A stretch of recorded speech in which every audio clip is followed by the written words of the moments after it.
Assalomu alaykum yana qadrli yurtdoshlar. Videomiz uzilib qoldi. Ikkinchi nimasi? Mana kelgan nimalarimiz. O'sha 85 bilan eslatib o'tamiz. 75 ni nimasi, gabariti, vesi hammasi bir xil bo'ladi. 6 tonna 600. 85 taligimiz ham 6 tonna 600 edi. Уже 90 taliklar og'ir bo'ladi. 7,5 tonnami, gideta shunaqa bo'ladi. 95 talikdi, 90 talikdi. Bundan farqi uni lapasi bo'ladi. Bunda lapasi yo'q, bunda faqat atvali bor, surgich. Hozir juda mashina ko'p o'tyapti. Kabinalarni ham videoga olib beramiz. Apparat motor salarga tanlamaydi. Salarga tanlamaydi. Mexanika korobka, moy filtrlari двойной, mana ko'rgan bo'lsalaring.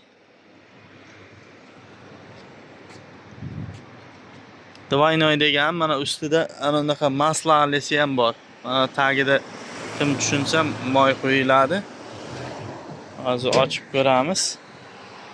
Mana salonlari, konditsionerlari, hamma narsasi bor. 50 kilovatlik motor.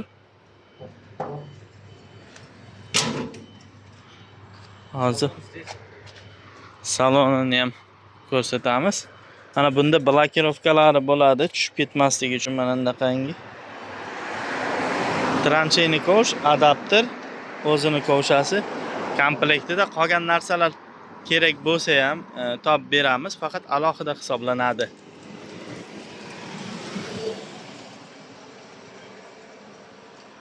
Mana konditsionerlari 50 ming dollar, 60 ming dollarga eski Hyundai Volvo'larni olgandan ko'ra mana shunaqani olib, yangisini, yana endi Xitoy ekskavatorlari ham bor. Qaysi modelligini aytmayman. Ularni ham 50 ming dollarga sotyapti. O'zi asl narxi 40 ming. Keyingi partiyalarimizda ulardan ham olib kelamiz. Narx 10 ming dollar arzoniga sotamiz biz. Buni narxi qancha desalaring, hozir rastamoshka bo'lgan yo'q, hali bilmaymiz narxini. Taxminan 37 mingmi shu atrofda chiqadi. Nariga 85 taligi bilan bir xil chiqish kerak. 37 ming atrofida chiqadi. Keyingi safar 85 talikni olib kelsak, u ham mana shu narxda chiqadi. Endi bu taxminiy narx, to'shna narx emas. Bundan sal oshishi ham mumkin, sal pastroq bo'lishi ham mumkin.